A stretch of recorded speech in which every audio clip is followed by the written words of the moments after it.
So did you like growing up in East LA with all your cousins and all your family in one block? Yeah, yesterday I was kind of thinking about going with you guys. To Olvera Street. Well, not only to Olvera Street, but just to drive to where I was raised. I wish you came. Because see, I was only 14 and a half years old when I came to LA. Right. Dad wants me to heat this up. He wants toast, Mom. Mom, can you watch that, please? Yeah. All right. I want that warm, and I want some toast. Okay. One slice of toast. How about you? You want yours really warm? No, I'll just eat it like this. This is good. So let me ask you a couple more questions, if you don't mind. Was it at this area that you said your cousin was out in the garden and the snake kept on bothering him? Remember how you said he thought maybe a spell had been put on him because whenever he went out to a garden, a snake would come and bother him? Did you tell me that? It has nothing to do with that. It's in Downey. In Downing, okay. Could you just tell that story? Let me tell you. My uncle, my mother's uncle, and brother, used to live in Downey. Well, he used to live in LA, close to us. But then he moved to Downey, and he ended up buying 6 acres of land. Let me tell you. Anyways, he bought some property out there on the Imperial and Downey Avenue, and he used to farm there. And he built a house. And he moved the whole family there. So then a few years, or I don't know, his wife's sister, she wanted to move out there with him too, and he built another house for her just about a block away in one corner of the property. But I don't see why he did it, because they could never get along with each other, with his sister-in-law. But he had to put her in a house. He had to put her somewhere, right? So just build your house, you go over there. Yeah, but they had a family. In fact, I used to date the oldest daughter. She's the one taught me how to kiss and this and that. I was only 16 and she was 21. See, we used to go down and pick grapes in Fresno every summer.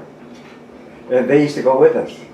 Her name was Helen. So anyway, after work, we used to walk from where we staying to the little grocery store, and there was nothing else to do, you know. That's a great idea. If you ask me, that's a great idea. Nice. But you know what? Then I went in the Army. I came back married, and I did sit here for a long time. And one day her brother died in Downey, and a cut a long story short, she had married some guy while I was in the Army, and she stayed there for a long time. I never saw her again until her brother died there about probably 15 years ago. So I went to the funeral, and I said, "Where's Helen?" I said, "She's that little old lady over there." She had really aged, gray hair. She lost a lot of weight. She looked like a little old lady. And what'd you do? All right, Papa, tell me about what was happening. Anyway, I went over there and said, "Hi, Helen, do you remember me?" And she said, "No, I'm sorry, I don't." I said, "You're the one who taught me how to kiss."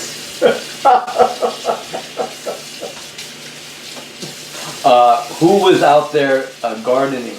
And you said a snake kept on bothering them. You thought maybe, the person thought maybe a witch. So anyway, that's it. My uncle's wife's sister, her name was, anyway, they couldn't get along with each other. Right.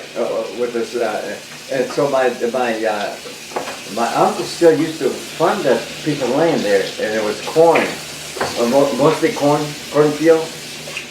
Since we're recording this, Mom, could you turn off the water just for the time being? You're recording? I will clean after we get done talking, I promise. Okay, well let's wait until it's finished. Turn that thing off for just a minute. Okay, Papa, so they put the sister-in-law, Mom, would you please? They put the sister-in-law in a house that they built, right? And this was your brother? This was your brother? My uncle. Your uncle. My uncle, my mother's brother. Okay. His name was Cipriano. He He bought the acres many, many years ago. Okay. But then this sister-in-law and her family, nice family, and we became real good friends with them. I did, because we used to go up to Fresno and pick some grapes and stuff like that. So we spent a lot of time with them. Great. Well, anyway, so they used to live out close to my uncle Cipriano. But they could never get along with each other. For somebody that she was always raising hell with them. So anyway, one day, Cipriano was out in the garden pulling weeds, whatever he do, taking care of it, and he could see this big snake. So they figured that Caroline had put some kind of a, what they call it, Hex. a hex on him. Yeah, right. And that's the reason he used to see the goddamn snake every time he used to go out there. She was related to him or no? Yeah, sister-in-law. Sister-in-law. And In other words, he built married- her a house? Huh? He built Caroline a house? Yeah. And she well, the still, whole family. and she still put a hex on him, huh? Yeah. So he would see the snake standing up on his tail, you were saying? You know, or- sometimes if you don't see relatives too often, Right. you get along with them real nice. But when they're right next door to each other and they know everything that's taking place, sometimes you can get into a little trouble. Right, but anyway, whoever... That's the reason I bought this house. Uh-huh. Well, thank God. Because see, when I moved to Anaheim, I bought a house there on Crestwood Lane, and I told my father-in-law that we were moving to Anaheim. So right away, they wanted to come over and see the house that we were going to buy. And he ended up buying right next to me. He was all right. I used to get along with him real nice. As Hubert? Yeah, Hubert, yeah. But we had no privacy. I mean, he was in and out all the time, you know, it's too much. Yeah. And so, anyway, Gene and I was one day driving through here and we saw this house being built. So I stopped over and looked at the model homes and I ended up buying this one here. Just to get away from them. And Gene said, well, don't tell them anything until there's no more houses of service.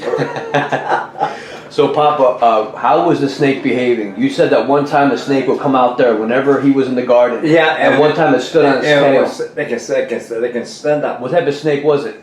Oh, gee, I don't know. A big, pretty good sized snake.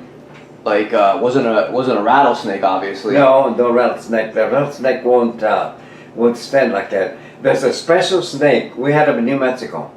When they're looking for to see what's they could almost stand up this high. I'll have to look it up on the internet to see. But it was in where was this area again? It was in Downing. In Downing. Yeah, South Downing. But that was many, many years ago. It was still a lot of vacant land. Now it's building houses all over. Because you said before that the snake would kind of chase him, and he would run into the house when he saw the snake. Well, I don't know if he chased him or not, but he was pretty close to hell. You see a goddamn snake there, excuse my expression, you better erase it. Yeah. No, I say worse than that, Papa, on the internet, so. Well, anyway, sure, you see a snake, what the hell, scare you, right? Yeah, oh yeah, especially if it's standing up on its tail looking That's for right. it, yeah. So speaking of snakes, I want to tell you about a Yale fraternity called Skull and Bones. Have you ever heard of the Yale fraternity Skull and Bones? It's kind of like you know how they have frats in college? Mm-hmm. Where there's this really weird frat in New Haven, Connecticut at the Yale College. And in that frat, it looks like a tomb. And they keep coffins and skeletons. And it's a weird frat house for real rich people. And the Bushes have some shady past. Like the Prescott Bush used to finance the Nazis. So as you guys were fighting the Nazis in World War II, families like the Bushes were supporting the Nazis through... No way. Yep, that's exactly right. Bush, he served in the army. Yeah, but anyway, it's a long story. But I know it's a long story. I don't know where the hell you got it. Okay, but the Bushes are a criminal regime, basically. The Bushes are a very, very criminal family. How come they were our presidents? Because, like I said before, now we're talking in the other room about how big corporations and banks are taking over the country. Well, not all these rich families really care about America like we do. And so you get like scumbags like the Bushes in control. So anyway, why I'm bringing them up is because supposedly there's a rumor that they got the skull of Geronimo. They went to Geronimo's burial place and and the Bushes or the Skull and Bones fraternity dug up Geronimo's bones out of burial grounds, and they brought it back to their frat house. There's a rumor about how they went and they pillaged his gravesite. Whatever they happened to get at the gravesite. What village was that? I don't know. I only heard that they got Geronimo's remains. Maybe his remains were kept somewhere, so they'll be. Who the hell would one of the remains of a dead person? Of Geronimo, exactly. They're a little weird, so I don't know if his remains were kept like in a place that they would survive. But anyway, his remains were stolen. This is what I read on the internet. Geronimo's bones were stolen by Skull and Bones, Yale fraternity, and brought back to that, it's called a tomb or something. Anyway, how did they know it was Geronimo's Skull bones? Well, you don't know. That's You don't it. know. I don't know, you're right. And so you said that there was a rumor that over here at the Mimbres Valley, Geronimo could have been born, you said. There's a He was rumor. born way up there close to the lake. He was born up here close to the lake. Way up north, it's about 60 miles from where we used to live. Right, about 60 miles from Or where you used to 50 live. anyway, it's up there, I don't know, I haven't been up there for a long time, so. And you heard that he supposedly died where? In Arizona? Yeah, somebody killed him there, right? I guess. I gotta look up Geronimo because I guess that he was a pretty good guy. Geronimo was a powerful warrior, right? He was against, way back then, it's when the white people first started coming to settling this country, and they were having a lot of trouble with the Indians because the Indians didn't want to be pushed around. I don't blame him. And well, I don't mean it, but anyway, that's what took place, and that's the reason we had a lot of trouble with the Indians. Even when the first British arrived there in Virginia, wherever they landed, they had a lot of trouble with the Indians. So it was real hard for them to see all these strangers coming and taking over the land. Right, right. So do you know anything else about Geronimo being born here or what he did in this area? To me, that was just I heard it way back because of those caves I'll tell you about. Who told you? You remember who told you? No, I don't know. A family member, right?